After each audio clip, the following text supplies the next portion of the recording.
Hello everyone, nice to see you again. We're going to continue reading The Giraffe, the Pelly and Me. You can listen and read along, and you can also practice your fluency and pronunciation. Then you can be ready to do the comprehension activities. Enjoy! It wasn't long before we came to the gates of Hampshire House, and as the giraffe moved slowly up the great wide driveway, we all began to feel just a little bit nervous. "What's he like, this Duke?" the giraffe asked me. "I don't know," I said, "but he's very famous and very rich. People say he has 25 gardeners just to look after his flower beds." Soon the huge house itself came into view. And what a house it was! It was like a palace. It was bigger than a palace. "Just look at those windows," cried the monkey. "They'll keep us going forever." Then suddenly we heard a man's voice a short distance away to the right. "I want those big black ones at the top of the tree," the man was shouting. "Get me those great big black ones." We peered round the bushes and saw an oldish man with an immense white moustache standing under a tall cherry tree and pointing his walking stick in the air. There was a ladder against the tree, and another man, who was probably a gardener, was up the ladder.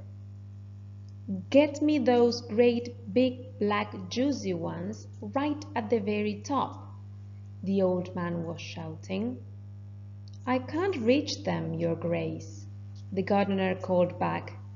"The ladder isn't long enough." "Damnation!" shouted the Duke.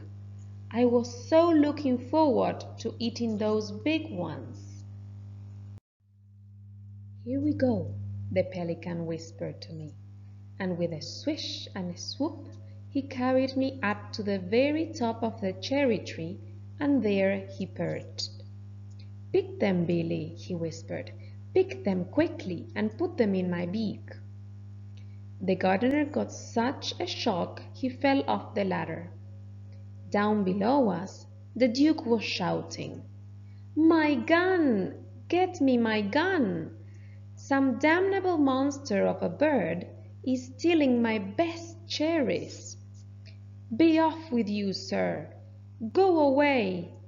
Those are my cherries, not yours. I'll have you shot for this, sir. Where is my gun?" "Hurry, Billy," whispered the pelican. "Hurry, hurry, hurry!" "My gun!" the Duke was shouting to the gardener. "Get me my gun, you idiot! I'll have that thieving bird for breakfast. You see if I don't." "I've picked them all," I whispered to the pelican. At once the pelly flew down and landed right beside the furious figure of the Duke of Hampshire, who was prancing about and waving his stick in the air. "Your cherries, your grace," I said as I leaned over the edge of the pelican's beak and offered a handful to the Duke. The Duke was staggered. He reeled back and his eyes popped nearly out of their sockets. "Great Scott!" he gasped. "Good Lord! What's this? Who are you?" And now the giraffe, with the monkey dancing about on her back, emerged suddenly from the bushes. The Duke stared at them. He looked as though he was about to have a fit. "Who are these creatures?" he bellowed. "Has the whole world gone completely dotty?" "We are the window cleaners," sang out the monkey. "We will polish your glass till it's shining like brass, and it sparkles like sun on the sea. We will work for your grace till we're blue in the face, the giraffe and the Pelly and me." You asked us to come and see you, the giraffe said. The truth was at last beginning to dawn on the Duke. He put a cherry into his mouth and chewed it slowly. Then he spat out the stone. I like the way you picked these cherries for me, he said. Could you also pick my apples in the autumn? We could, we could. Of course we could, we all shouted. And who are you? The Duke said, pointing his stick at me. He is our business manager, the giraffe said. His name is Billy. We go nowhere without him.